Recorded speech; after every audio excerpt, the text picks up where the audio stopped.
അർത്ഥശൂന്യമായ പലതിലുമുള്ള കടുംപിടുത്തങ്ങളാണ് സഭകളെ ഭിന്നിപ്പിക്കുന്നതും തമ്മിലടുപ്പിക്കുന്നതും. നാം ചെയ്യേണ്ടത് വലിയ വിഷയത്തിന് ഊന്നൽ കൊടുക്കുകയാണ് ചെയ്യേണ്ടത്. ആ വലിയ സംഗതി ക്രിസ്തുവിൻ്റെ ആളത്വമാണ്.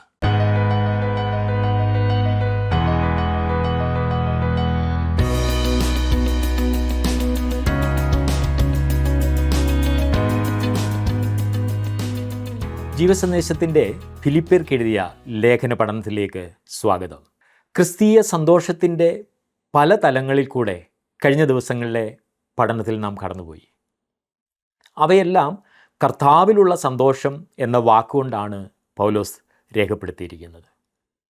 നമ്മുടെ സന്തോഷം പൂർണ്ണമാകുവാനും നിലനിൽക്കുവാനുമുള്ള ആലോചനകളാണ് ദൈവവചനം നമുക്ക് നൽകിക്കൊണ്ടിരിക്കുന്നത്. ഭൗമിക ജീവിതത്തെ സ്വർഗതലങ്ങളിലേക്ക് നയിക്കുവാൻ പ്രാപ്തിയുള്ള ഈ ആലോചനകൾ ജീവിതത്തിൽ പ്രയോജനപ്പെടുത്തിയാലും ഫിലിപ്പി ലേഖനം 4-ാം അധ്യായം 5-6 വാക്യങ്ങൾ ഞങ്ങളോട് ഒന്നിച്ചെടുത്താട്ടെ.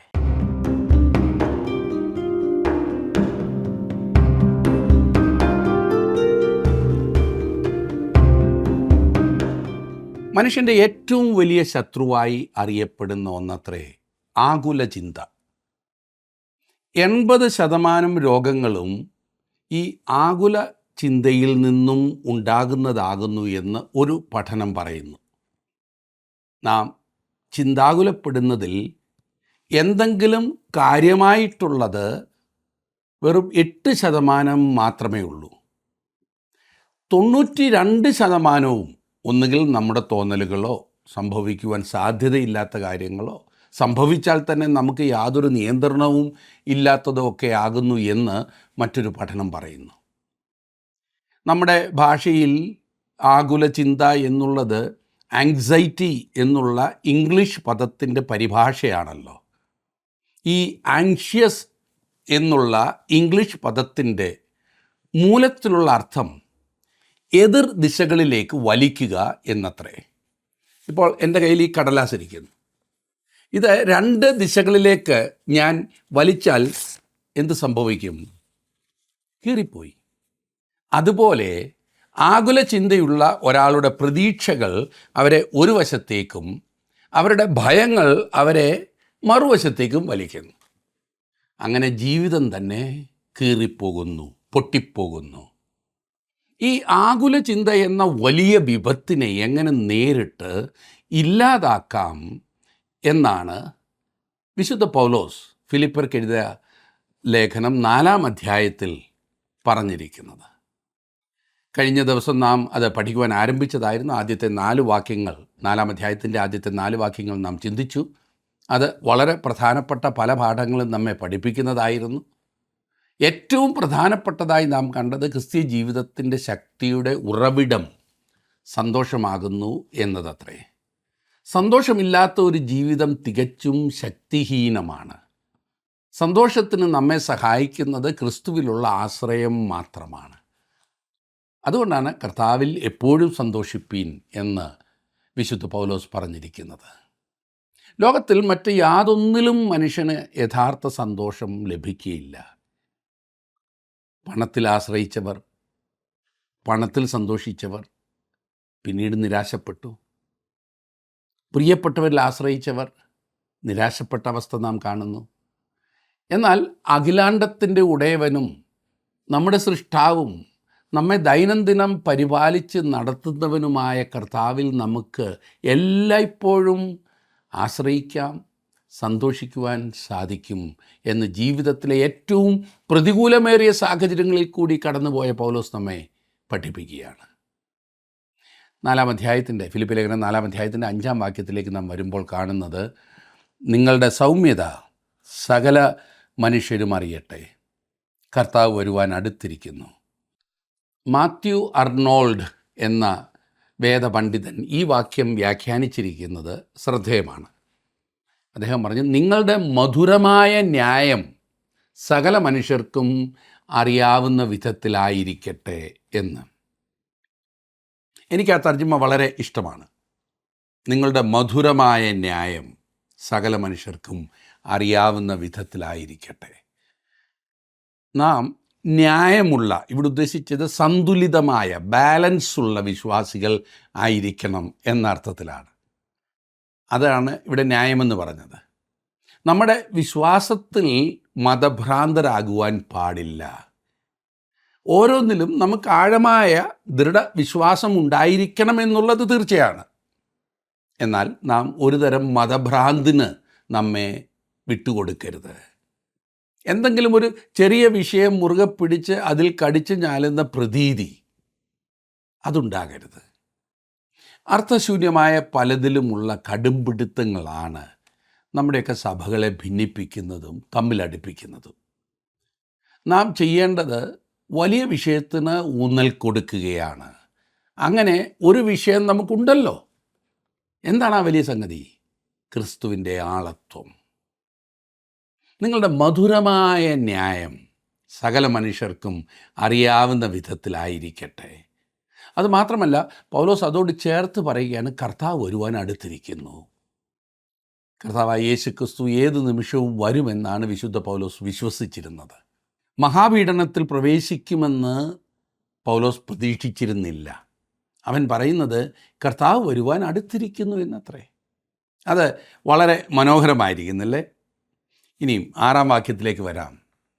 വളരെ അധികം പ്രോത്സാഹജനകമായ ഈ വാക്യം, ഒന്നിനെക്കുറിച്ചും വിചാരപ്പെടരുത്, എല്ലാറ്റിലും പ്രാർത്ഥനയാലും അപേക്ഷയാലും നിങ്ങളുടെ ആവശ്യങ്ങളെ സ്തോത്രത്തോടുകൂടെ ദൈവത്തോട് അറിയിക്കുക എത്രേ വേണ്ടത്.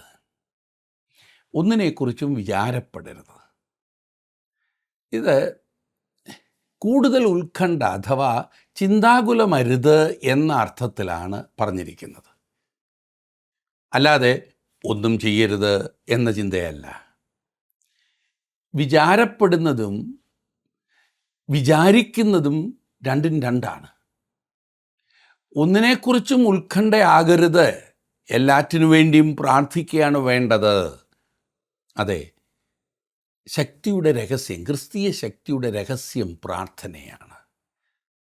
ഒന്നിനെക്കുറിച്ചും ആകുല ചിന്ത അരുത്. 4-ാം വാക്യത്തിൽ ദൈവം നമുക്ക് നൽകിയ ഒരു പുതിയ കൽപ്പനയാണ് സന്തോഷിപ്പീൻ. പൗലോസ് പറഞ്ഞു സന്തോഷിപ്പീൻ. പിന്നെയും പറയുന്നതിൽ മടുപ്പില്ല, സന്തോഷിപ്പീൻ. ഇപ്പോൾ ഇവിടെ ഇതാ വേറൊരു കൽപ്പന. പലരും ഇത് കൽപ്പനയായി ചിന്തിച്ചിട്ട് പോലുമില്ല. ഒന്നിനെക്കുറിച്ചും ചിന്താകുലമരുത്. പലപ്പോഴും നാം ആവശ്യമുള്ളതിനും ആവശ്യമില്ലാത്തതിനും എല്ലാം ചിന്താകുലപ്പെട്ടിട്ട് ദൈവത്തിൻ്റെ കൽപ്പന ലംഘിക്കുകയാണെന്ന് ചിന്തിക്കുക പോലുമില്ല. ഇവിടെ പറയാണ് എല്ലാറ്റിനു വേണ്ടിയും പ്രാർത്ഥിക്കുക. ഒന്നിനെക്കുറിച്ചും, അല്ലെങ്കിൽ ഒന്നുമില്ല എന്നുള്ള ഈ വാക്ക് രസകരമായ ഒരു വാക്കാണ്. താങ്കൾക്ക് എന്തെങ്കിലും ഉണ്ടെങ്കിൽ അത് ഒന്നുമില്ല എന്ന അവസ്ഥ അല്ലല്ലോ. വ്യാകരണം ശരിയല്ലെങ്കിലും പ്രസ്താവന ശരിയാണ്. ഒന്നുമില്ല എന്ന് പറഞ്ഞാൽ സകലവും അതിൽ ഉൾപ്പെടുന്നു. അഥവാ ആകുല ചിന്തയ്ക്കായി യാതൊന്നും ശേഷിപ്പിച്ചിട്ടില്ല എന്നർത്ഥമാണ്. നാം ഒന്നിനെക്കുറിച്ചും ഉത്കണ്ഠാകുലരാകുവാൻ പാടില്ല. ആരോഗ്യത്തെക്കുറിച്ചോ, നമ്മുടെ സാമ്പത്തിക സ്ഥിതിയെക്കുറിച്ചോ, മക്കളെക്കുറിച്ചോ, ജോലിയെക്കുറിച്ചോ, ഭാവിയെക്കുറിച്ചോ, അങ്ങനെ ഒന്നിനെക്കുറിച്ചും ആകുല ചിന്ത പാടില്ല. അങ്ങനെ പറയുമ്പോൾ പലർക്കും ഒരു സംശയം, അപ്പോൾ നാം ജീവിതത്തെ റോസ് നിറത്തിലുള്ള കണ്ണാടിയിലൂടെ നോക്കിക്കാണണമെന്നാണോ, അഥവാ നാം യാഥാർത്ഥ്യത്തെ അഭിമുഖീകരിക്കരുതെന്നാണോ താങ്കൾ പറഞ്ഞു വരുന്നത്? ഒരുതരം മൂഢസ്വർഗത്തിൽ കഴിയുന്ന അവസ്ഥ പലരും പ്രസംഗിക്കുമ്പോൾ അങ്ങനെയാണ് തോന്നാറുള്ളത്, അല്ലേ? മനഃശാസ്ത്രപരമായ ഒരു ബോധവൽക്കരണം. വിശ്വാസികളായി നാം സകലവും ദൈവസന്നിധിയിൽ പറയുന്ന സ്വഭാവമുള്ളവരായിരിക്കണം. അതെ, ഒന്നും ഒഴിവാക്കരുത്.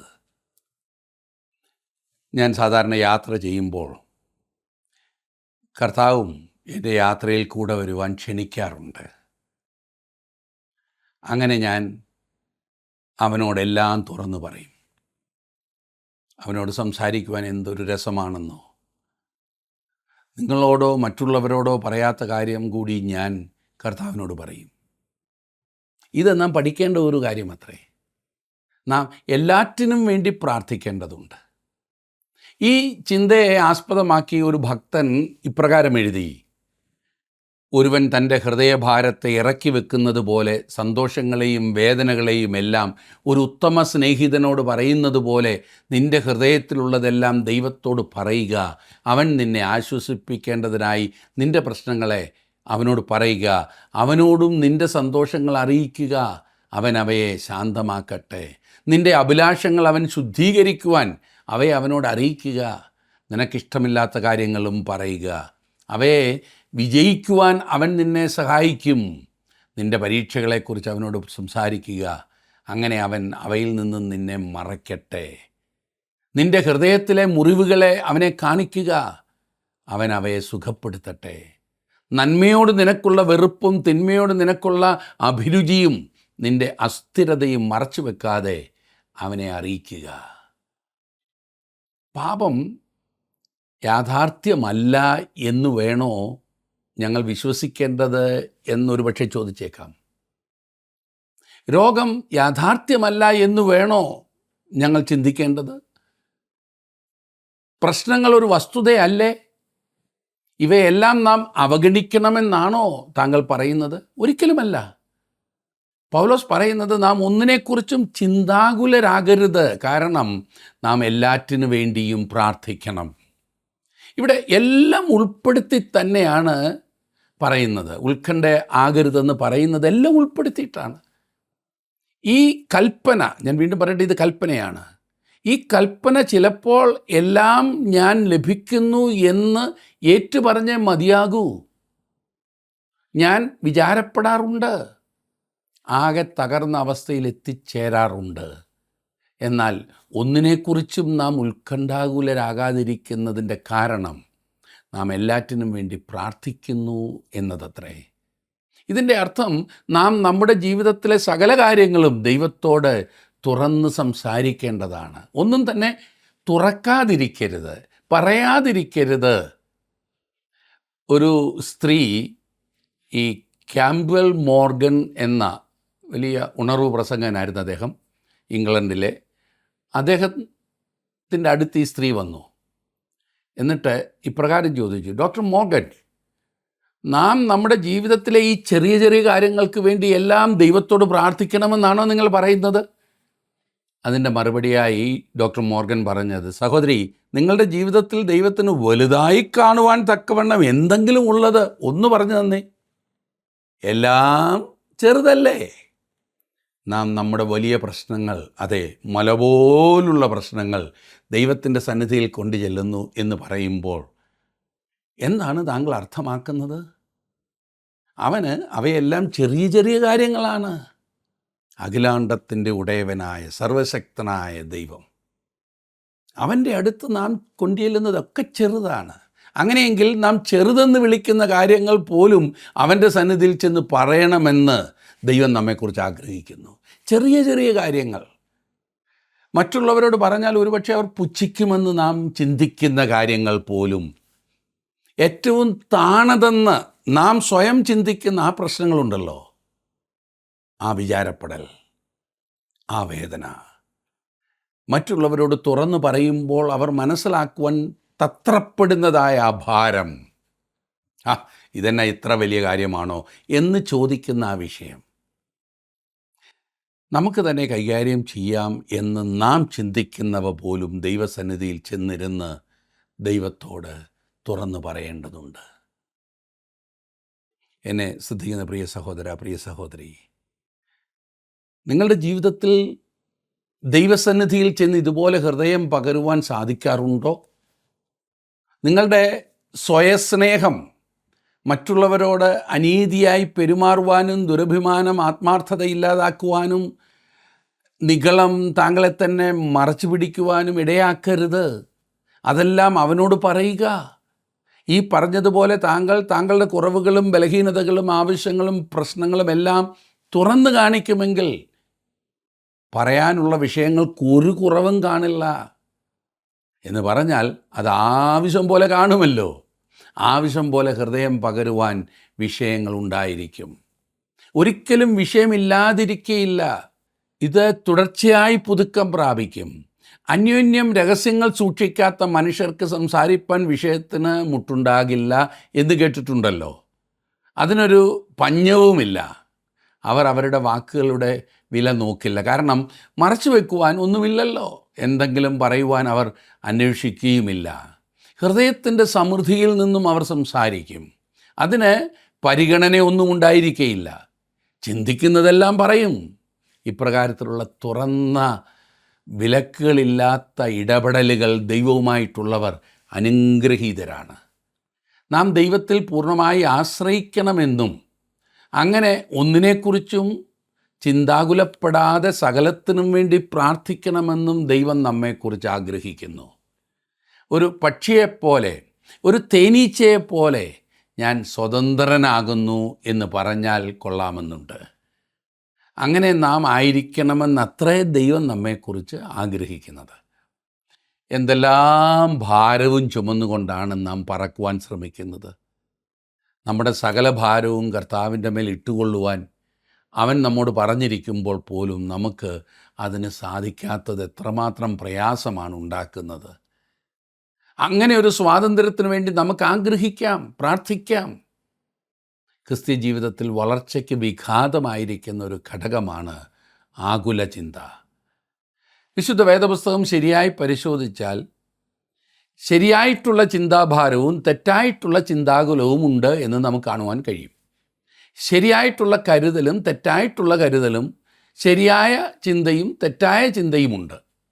കൊരിന്ത്യർക്ക് എഴുതിയ 1-ാം ലേഖനം 12-ാം അധ്യായത്തിൻ്റെ 25-ാം വാക്യത്തിൽ വിശുദ്ധ പൗലോസ് പറയുന്നത് സഭയിലെ അംഗങ്ങൾ തമ്മിൽ കരുതലും വിചാരവുമുള്ളവരായിരിക്കണം എന്നത്രേ.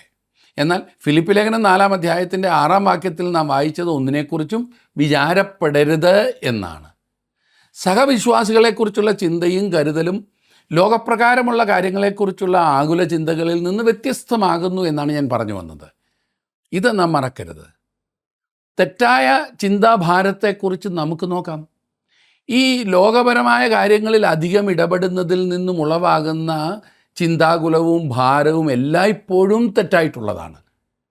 ഒരു വ്യക്തി ഈ ലോകപരമായ കാര്യങ്ങളിൽ അധികമായി വ്യാപൃതനാകുമ്പോൾ അവന് അല്ലെങ്കിൽ അവൾക്ക് സ്വർഗീയമായതിനെക്കുറിച്ചും നിത്യമായതിനെക്കുറിച്ചും ചിന്തിക്കുവാൻ സമയം ലഭിക്കുന്നില്ല എന്നതാണ് സത്യം.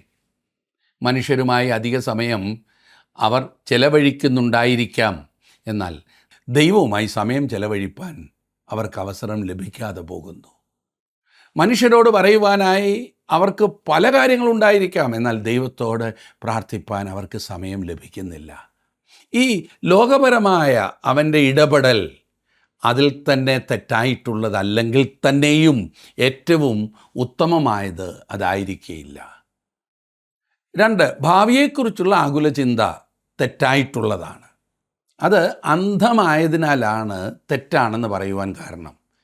ലോകത്തിൽ ദൈവത്തിൻ്റെ പ്രവർത്തനം എപ്രകാരമെന്ന് കാണുവാൻ സാധിക്കാത്തത് കൊണ്ടത്രേ ഭാവിയെക്കുറിച്ച് ഒരാൾ ആകുല ചിന്തയോടെ ഇരിക്കുന്നത്. പറവകളെയും വയലിലെ ചെടികളെയും ദൈവം സംരക്ഷിക്കുന്നുവെങ്കിൽ നിശ്ചയമായും അവൻ മനുഷ്യനെക്കുറിച്ചും ചിന്തയുള്ളവനാണെന്ന് മത്തായി എഴുതിയ സുവിശേഷം 6-ാം അധ്യായത്തിൻ്റെ 25 മുതൽ 30 വരെയുള്ള വാക്യങ്ങളിൽ നാം വായിക്കുന്നു. ഭാവിയെക്കുറിച്ച് ആകുല ചിന്ത ഉള്ളത് പ്രയോജനരഹിതമായതുകൊണ്ടും അത് തെറ്റാണെന്ന് പറയുവാൻ കഴിയും. വിചാരപ്പെടുന്നത് കൊണ്ട് യാതൊന്നും നേടുവാൻ കഴിയില്ല. കർത്താവ് ചോദിക്കുന്ന ചില ചോദ്യങ്ങളുണ്ട്. ആർക്കെങ്കിലും 1 മുഴം നീളം കൂട്ടാനൊക്കുമോ? ആർക്കെങ്കിലും എന്തെങ്കിലും ചെയ്യാൻ സാധിക്കുമോ? ആകുല ചിന്ത അവിശ്വാസത്തെയാണ് സൂചിപ്പിക്കുന്നത്. അതുകൊണ്ടും അത് തെറ്റായ കാര്യമാണ്. ആകുല ചിന്ത ഒരു മനുഷ്യനെ പ്രതികൂലങ്ങളെ അതിജീവിക്കുവാൻ കഴിയാത്തവനാക്കി തീർക്കുന്നു. പ്രതികൂലത്തെ അഭിമുഖീകരിക്കുവാൻ ഒരു വ്യക്തിയെ ആകുല ചിന്ത സഹായിക്കുന്നില്ല എന്ന് മാത്രമല്ല, അതവനെ ബലഹീനനാക്കി തീർക്കുകയേ ചെയ്യുകയുള്ളൂ. ഇനി 3-ാമതായി ഞാൻ ഒരു കാര്യം പറയാം.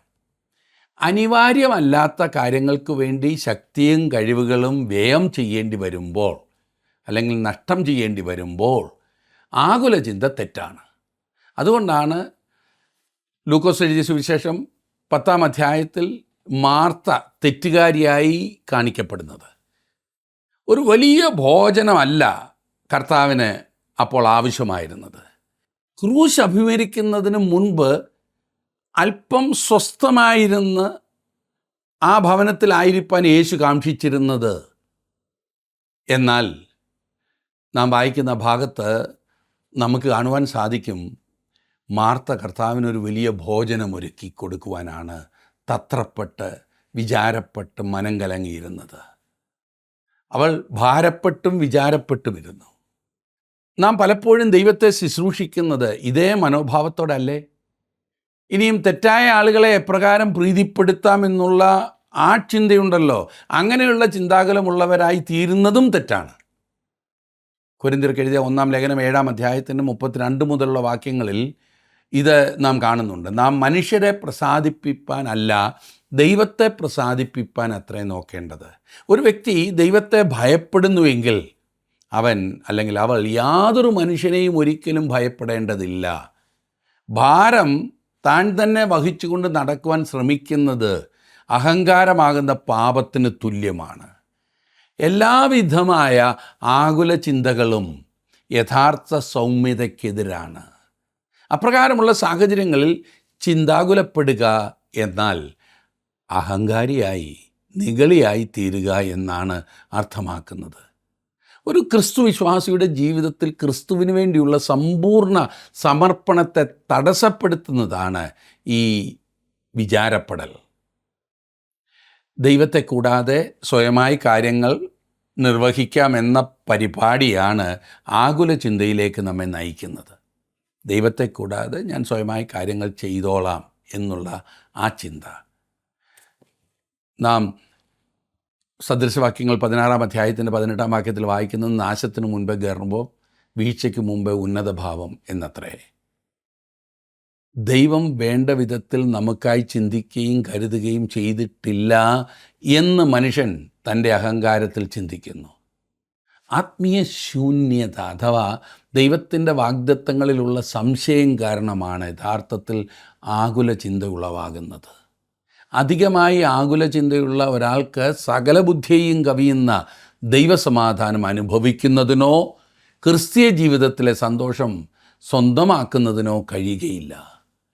എന്നാൽ ചിന്താഭാരപ്പെടുന്നവരെയും ഭാരം ചുമക്കുന്നവരെയും ക്രിസ്തു തൻ്റെ അടുക്കലേക്ക് ആഹ്വാനം ചെയ്യുന്നത് നാം വായിക്കുന്നു. അധ്വാനിക്കുന്നവരും ഭാരം ചുമക്കുന്നവരുമായുള്ളവരെ എല്ലാവരും എൻ്റെ അടുക്കൽ വരുവീൻ, ഞാൻ നിങ്ങളെ ആശ്വസിപ്പിക്കുമെന്ന് കർത്താവ് പറഞ്ഞിരിക്കുന്നു. മത്തായി എഴുതിയ സുവിശേഷം 11-ാം അധ്യായത്തിൻ്റെ 28-ാം വാക്യം.